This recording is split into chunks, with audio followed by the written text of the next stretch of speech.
Okay dear students, work done by a variable force, constant force का मैंने basic सारी चीजें वो सारे का सारा जो F equal to F into d था, W equal to simple force और डिस्प्लेसमेंट का प्रोडक्ट वो कांस्टेंट फोर्स के लिए वैलिड था।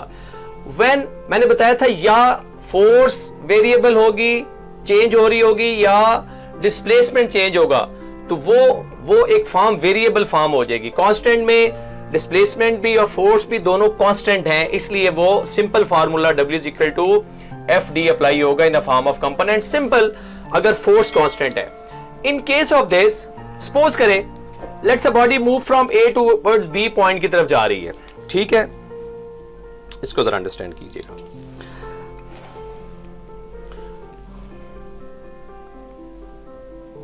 ये जी ए से बी की तरफ बॉडी जा रही है। अब ये चूंकि इतने बड़ा डिस्टेंस है, डिस्प्लेसमेंट इतना ज्यादा है कि वेरी करेगी फोर्स। ये जो वेरिएबल फोर्स होगी, to keep the force constant we should divide this displacement into small segment for which to keep the force constant. Each एक का डिस्टेंस डेल्टा D1 है, दूसरे का डेल्टा D2 है, एंड सो ऑन, और and वाले का डेल्टा DN है।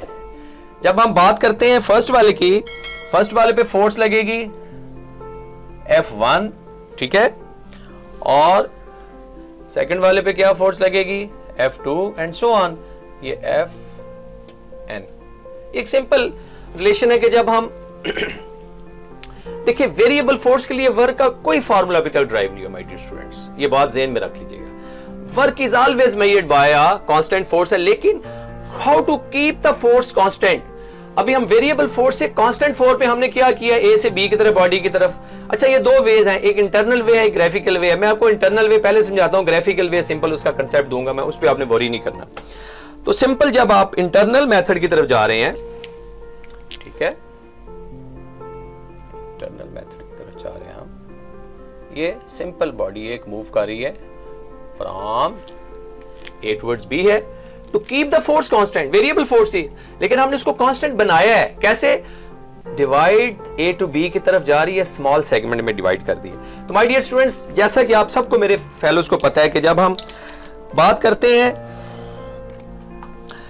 फर्स्ट, इसका वर्क क्या होगा W1, W1 is denoted by, क्या लिखोगे, हम लिखेंगे, अगर कंपोनेंट्स फॉर्म में लिखना है, थीटा ये बना रहा है, थीटा 1, ये थीटा 2 एंड सो ऑन, ये थीटा n, ठीक है, सिंपल।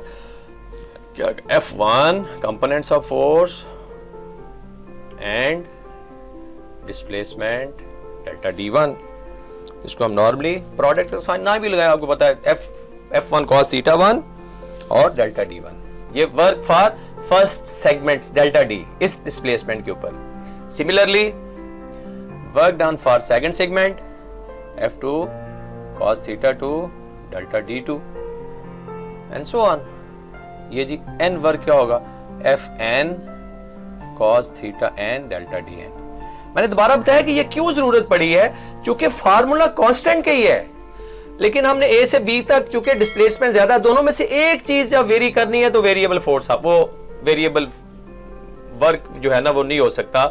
वर्क मीन के जब भी वेरिएबल का जिक्र आएगा, या डिस्प्लेसमेंट में वेरिएशन होगी या फोर्स में, तो हम कीप द फोर्स कांस्टेंट हम बनाने के लिए हम डिस्प्लेसमेंट को स्मॉल पैचेस में डिवाइड कर रहे हैं। अच्छा, जब आप इसका टोटल वर्क निकालेंगे माय डियर स्टूडेंट्स, देखिए टोटल वर्क भी निकल सकता है। कैसे? ये देखें, मैथ वाले स्टूडेंट का तो कोई मसला नहीं है।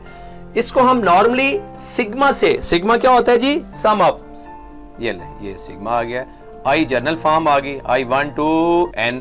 अच्छा देखिए अभी Fi cos theta i delta Di, ये माय डियर स्टूडेंट लिखने का तरीका है कि नंबर ऑफ वैल्यूज हैं, W1 वर्क है 1 2 3 अप टू n तक, इसको हमने किस फॉर्म में लिखना है, समेशन फॉर्म में लिखना है। तो समेशन फॉर्म में लिखने का ये एक तरीका है कि हम इसको सिग्मा की फॉर्म में लिखेंगे। टोटल वर्क Fi, जब I1 लिखोगे F1, I2 जब I2 लिखोगे 1 to n तक लिमिट, ये सिग्मा की हमने लिमिट लगा दी है 1 to n। ये एक पार्ट था इसका इंटरनल पार्ट। अभी जरा मैं इसके जाता हूं दूसरा पार्ट के ऊपर, कि जब हम बात करते हैं वेरिएबल की, ग्राफिकल मेथड जो दूसरा है, ग्राफिकल मेथड, ये सिंपल है, ये भी इसको जरा समझ लें सिर्फ, ठीक है। ग्राफिकल मेथड को जरा समझ लें। ओके, अभी देखिए मैं आपके सामने बिल्कुल ये शेप वही लूंगा और इसी शेप को मैं थोड़ा ग्राफ फॉर्म में बनाऊंगा। ये ग्राफ सपोज का छोटे सी फिगर बनाऊंगा मैं, ये अभी इसी को मैं ये ले, इसको थोड़ा इन्वर्टेड फॉर्म में कर लिया मैंने। ये क्या था, F cos theta, components of force, ये क्या है, डिस्प्लेसमेंट, ये डिस्प्लेसमेंट है। अभी देखें ये, इसको स्मॉल सेगमेंट में जब आप डिवाइड करेंगे डियर स्टूडेंट्स, ठीक है, ये डेल्टा D1 आ जाएगा और ये वर्क स्पेयर कंपोनेंट्स क्या आ जाएंगे, F1 cos theta 1, similarly delta D2 और इसका कंपोनेंट्स F2 cos थीटा 2 और सो ऑन। ये चल रहा है सारा डिस्प्लेसमेंट, ये डेल्टा D1 है, नीचे लिख लें, ऊपर लिख लें, ऊपर कंपोनेंट्स लिख लें, नीचे लिख लें, एक ही बात है। अभी आप इस पे ये डिस्प्लेसमेंट चल रहा है, ये डेल्टा D1 के ऊपर, डेल्टा DN के ऊपर क्या आ जाएगा, Fn cos थीटा n।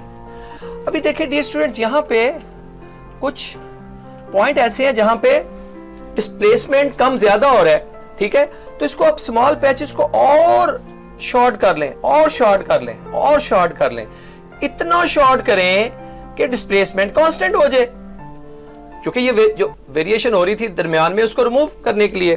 तो इसको हम कैसे अभी लेंगे, प्लीज जरा इसको जरा गौर से देखिए, इसको हम कैसे लेंगे, इसका टोटल वर्क हम लिखेंगे, इस पे हम लिमिट लगा देंगे। कौन सी लिमिट लगा देंगे, लिमिट डेल्टा डी इतनी छोटी है टेंड्स टू 0, फिर आगे वही उसका summation sign I1 to n और Fi cos theta I delta di। तो डियर स्टूडेंट्स को गौर से देखिएगा, बस एक सेकंड, ये चूंकि ग्राफिकल मेथड थोड़ा सा सिर्फ आपको कंसेप्ट था देना कि ग्राफिकल मेथड में चूंकि आपको बताया था कि ये जो डिस्टेंस है, ये जो एरिया है विच इज कॉल्ड वर्क है, अभी चूंकि पैचेस लार्ज थे हमने उसको और स्मॉल किया, इतना स्मॉल किया है, limit delta d tend to 0 आ गई है। और ये आपके पास ये फर्स्ट मेथड था, इंटरनल मेथड, ये था दूसरा आपका ग्राफिकल मेथड था, ग्राफ के जरिए।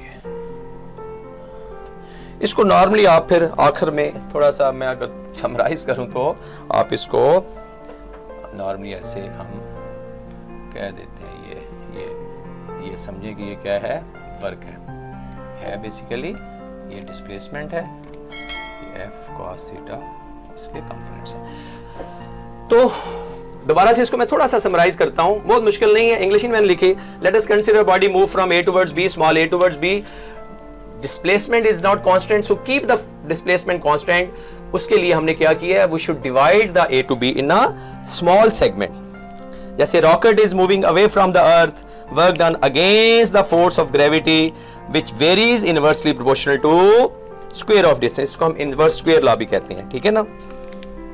ये पॉइंट एक याद रख लीजिएगा, जी जितना डिस्टेंस ज्यादा हो जाएगा जी की वैल्यू उतनी कम हो जाएगी, ठीक है। जितनी बॉडी वे जाती है और इसलिए मून पे 1/6 ऑफ द ग्रेविटी रह जाती है। तो ये सारा कुछ करने के बाद आपने क्या देखा है कि हमने पहले वर्क कांस्टेंट फोर्स बनाने के लिए हमने स्मॉल पैचेस में, डिस्टेंसेस में डिवाइड कर लिया है to keep the force constant. पहला वर्क निकाला है इंटरनल मेथड के जरिए, फिर ग्राफिकल मेथड के जरिए, और आखिर में ये मैंने एक जनरल आपको शेप दे दी है ताकि आपको पता चले बॉडी ए से बी तक मूव करती है। ये बेसिकली वर्क है। स्क्रीनशॉट लेना चाहते हैं तो ले लें इसका ताकि आपको समझ आ जाए।